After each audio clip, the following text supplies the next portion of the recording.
Welcome to Second City News. I'm Keila Harrison. In the program today, a public debate about the Kerslake review, which is ruffling feathers in the city, Chinese New Year, and Brummies views on who killed Lucy. But first, will we be seeing a series of strikes by the fire service this spring? In a moment, I'll be joined by our reporter, Ian Martish, to discuss the possibilities. But earlier today, the West Midlands Fire Service held a conference to refute the government's claims about their resources. Atitaya Chemnang was there. Sir Ken Knive released the review of the fire service in England. The report asked for more efficiency in operation in fire and rescue authorities, and thus requires rising more challenges to fire services. One of our difficulties and challenges at the moment is posturing ourselves appropriately so that we can respond, we can still maintain this service delivery model that we've got with the cuts that are coming our way and the reduction in our budget. Because the largest proportion of our funding is utilised through wages. So the majority of the funds that we can pay for wages for frontline staff, for firefighters on fire stations. So we need to be in a position whereby we can meet the challenges of those cost reductions. Now we do that, the 19 brigade response vehicles. So we see that strategy moving forward into the future of having lots of different resources available to us to be able to send the right resource to the right incident. So that's a challenge for us at the moment. You know, and some of those challenges are identifying what is that right resource, what will it look like, have we got that, is it is it in the conception phase, have we got to develop that, have we got to work with our representative bodies, the trade unions, to make sure that the people that we're sending to incidents are safe. So there's a few challenges around it. It seems like funding cut by the local government is the crucial functions that impact the working procedures of the West Midlands Fire Service, and they still have to face this problem in the future. Well, joining us now is Ian Martish, who's been covering this story. What are the cuts and issues raised by the government, Ian? First of all, the government has found that, well, there have been less fire incidents within the fire services of England. And while this has happened, the same resources have been allotted to the fire services, so there is potential for cuts there. Also, some fire services have received more funding than others, and the government has found a highly disproportionate average between these two.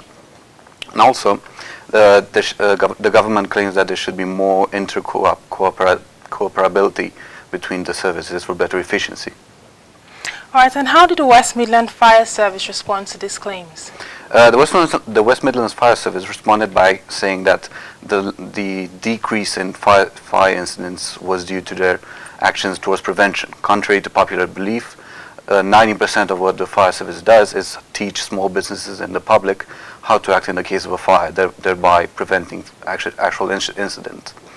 Also, the fire service assigns the right vehicles and the right personnel for different levels of risks in fire incidents. For instance, you would see less fire trucks on the street, and instead low risk level incidents would receive what they call a BRV, a smaller vehicle.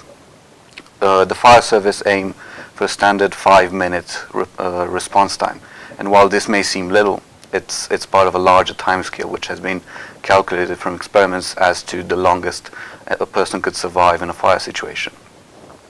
Also, the fire service is trying to boost their efficiency by promoting a mobile app that will enable the public to send video live streamed to the fire service directly, so that they, within this 5-minute response time, be able to assess the fire and level of risk. All right, thanks, Ian. A public debate was held earlier this week at the City Council offices to discuss the findings of the Kerslake review. The document was published in December last year by Sir Bob Kerslake to look into the governance and working of the Birmingham City Council. Our reporter, Sandhya Iya, went to the debate but asked beforehand if people were aware of the Kerslake review.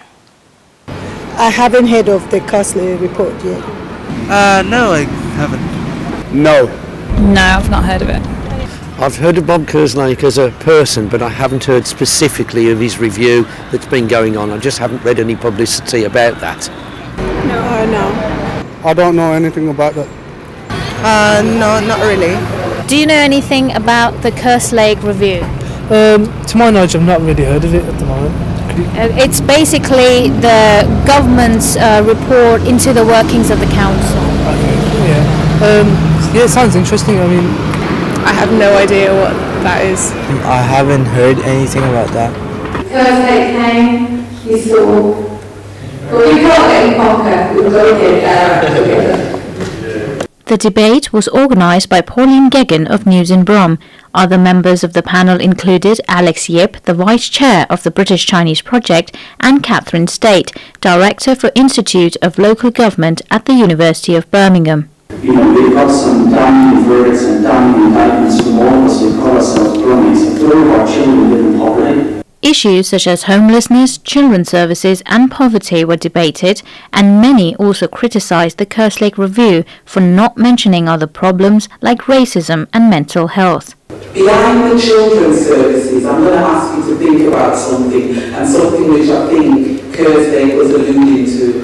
The next biggest problem in this city is people living with mental health issues. While these problems were being discussed in the council chambers, people on the streets of Birmingham shared their opinions on some of the issues that demand immediate attention of the council. People with disabilities who are homeless are not being treated fairly at all in any sort of way. I think the local council should work on getting young people more involved in work schemes, so when they leave higher education, be it uni or college. Yeah, I mean, for example, the hospitality sector, a lot of them require experience, such as silver service, and for people who have just left school and they don't have much experience, it's a lot to really ask for, because we're out there trying to get experience, but when you apply for the job, they say they want people who are already experienced, so it makes it really hard for us. They don't regard people's opinions where they're going to be put at the end of the day, and us like single women with kids, they just go and dump us in the estates where they know it's not safe. I think the council should help people with mental health problems, because there's not a lot being done to help the people with who are suffering from schizophrenia and stuff. Birmingham City Council, they need to build more accommodation for people, because when you're applying for the council house, you got to wait like for years before you get the accommodation, which is quite not fair for others. And to tell us more, I'm joined by our reporter, Antia Shada. Antia, are there plans for more of this debate? Well, the debate of Wednesday was not only a discussion around Kerslake review, it was an opportunity for people to express their thoughts and their worries about the situation of the city. And in this sense, the debate was a step towards a more open democratic process. And what is next is creating more democratic institutions and raising public awareness, especially among the youth. This is a really young city. And therefore, we need many such debates and with public participation. And this is what we are going to see over the next months. All right, thank you, Antia. News just in today, 3,500 new jobs are being created over the next few days as part of a major recruitment drive in Birmingham. People will be hired to work in shops, casinos, restaurants and bars. While Virgin Media is looking to employ 1,400 people in the West Midlands, Grand Central Station will be hiring about 1,000 staff members. This comes after the West Midlands has recorded high levels of employment. And new housing plans, if approved, will see 700 new homes being built around Birmingham City Centre in the coming months. 4 new developments with an investment of £150 million will be constructed around Jury Quarters, 5 Ways Island, Broad Street and near the Cube. 7 Capital, the city firm behind the proposals, has pledged to build 5,000 homes in the West Midlands. Now, Birmingham has the 3rd highest obesity figures in the UK, with over 25% of the population considered to be in that category. Any potential cuts in sickness benefits for these obese people will cause huge concern. Many in the field of public health are worried about the emotional and financial welfare of people who are clinically obese, as Ilka Rogers now reports. Obviously, if you take £100 a week away from what are usually the most disadvantaged groups in society, you are inevitably going to have a spiralling down consequence for those people on their income. So these are people we know are finding it very difficult to manage their rent, their electricity bills, and that's going to have an unnecessarily very punitive effect on that people. And it's not clear what other safety net might be there for them. So we may have consequences like not eating, not heating, perhaps even becoming homeless as a consequence of losing that income. So that's one effect, yeah. Not only can these sanctions have imposing effects on the obese community, it can also bring about stigma and a false understanding of obesity. Obesity arises from a whole mixture of conditions, but I think it's very easy to point to people and say they're lazy, they don't look after themselves, why don't they take more personal responsibility, without always understanding that for some groups of people life is disorganised, messy, complicated, and in fact the foods available to them may be the foods very high in calories, but perhaps not the ones we would be advising people to choose. I think, as we identified earlier, we do have a larger than average for England number of people who are overweight or obese. We have issues with premature mortality in some parts of Birmingham. So there are pockets of deprivation in parts of the city, but there are also parts of the city that are not deprived at all, that have above England's average life expectancy. So I think the story for us is in Birmingham, we need to be closing the gap between the parts of Birmingham where people don't enjoy healthy life expectancy to the same extent as people in the most advantaged parts of the city. The Berlin Film Festival took place this week, one of the most prestigious celebrations of films and filmmakers for the movie industry. But the director being awarded the festival's main prize was missing, as he's currently in prison in Iran. It's a really sad day for Iranian cinema, I think. Some of the best examples, or some of the most widely acclaimed examples of recent world cinema, so that's cinema made in the past 10 to 20 years, has been cinema that's been emerging from Iran, Iraq and Afghanistan. And increasingly Iranian cinema is making quite a significant contribution to world culture. So for that not to be recognised in the nation that a specific director comes from, and in Panahi's case that means Iran, it's a sad reflection on freedom of expression in that country. It's an unfortunate reflection on the value there is placed on culture within those kinds of countries.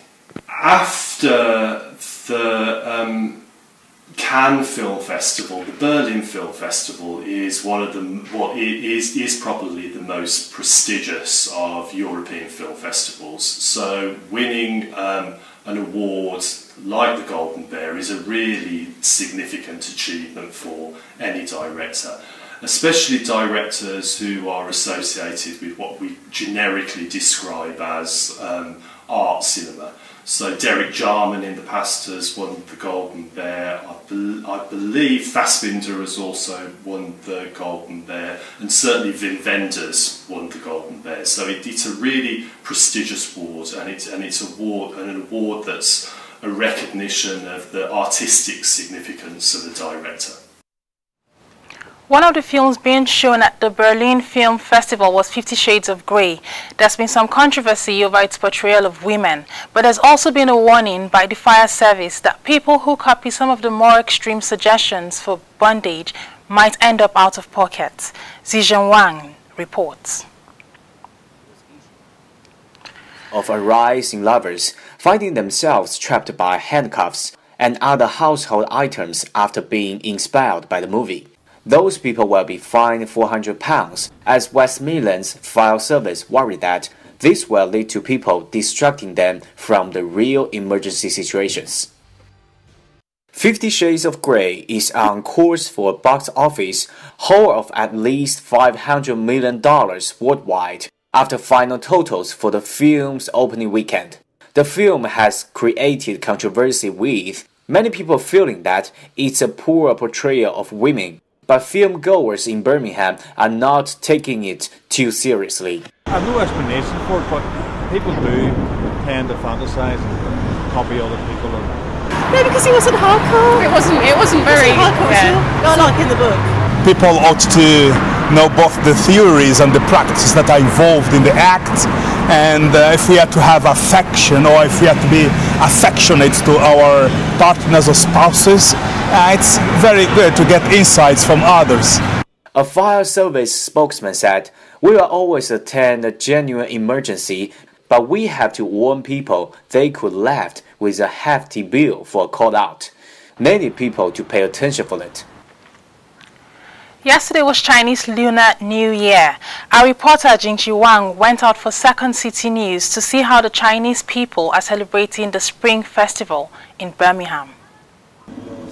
Yatian is from Shanxi province, where typically he'd have been preparing the feast for families and friends for many days. Here in Birmingham, where he is a student, he is introducing English friends to the Chinese way of celebrating New Year. It's the first time I've seen dumplings cooked and helping to make dumplings and having something really traditional, so that's really lovely. I've been out for celebrations before in Birmingham. They have some events on, some dancing and music and things like that I've been to, but this is the first time I've been involved with a group of friends who are having a party and a celebration, so it's really nice, it's very good fun. Celebrating New Year is important in China because it is starting of Lunar Year. Ancestors always pray for wind and rain come of time on these days for next whole year. What usually happens in China, people will have a holiday so that family members can prepare the food and events together. What the year if the gold means everything goes well. University students from across the city got together to celebrate the New Year in a party organized by University of Birmingham Chinese Society. Well, I think like the first 3 words that popped to my mind is like super exciting to organize this, simply because you get to meet so many different new people and you get to work along with them, get to know them, and you can like really form really great friendships. The second word that would come to mind is stressful, definitely stressful, because sometimes not everything goes according to plan, and then you have to be super flexible, and then you sometimes have to sort of skip your own lessons and stuff like that, and yeah, it's not that good. Yeah. More or less like that, yeah. Okay. On Sunday, there will be lots of events for the public to take part in dragon dance and Chinese traditional performers. In a city famed for its multiculturalism, it's an opportunity to enjoy Chinese culture. 新年快乐. Yes. 新年快乐. Finally, 30 years ago, the BBC soap EastEnders was broadcast for the first time with a groundbreaking number of viewers. To celebrate its anniversary last night, it revealed the answer to its biggest storyline ever: who killed Lucy? Turns out it was Bobby. But what did we make of it? I thought it was Jane at first, but it makes sense now because she loves Bobby. She covered up for him basically. When he sticks his 2 penny worth in, but Well, I thought it was a bit predictable. For the past couple of weeks I've been thinking it was Bobby, only because he didn't go to his sister's funeral, neither did Jane, so she's obviously took him out of the picture, gone to get the car cleaned, all that jazz, and then when he came back into the picture it was a different actor playing Bobby, which normally means in soap land, if it's a different actor it's going to be a bigger story that's happening. I think it's pretty stupid. I didn't expect it to be Bobby at all. I thought it would be more of a shock if it was like Lauren or even Ian or Jane, but at the end of the day, because it's Bobby, it's like a little kid, I don't think it's really going to go anywhere and everyone's just going to forget about it. Okay, I feel disappointed.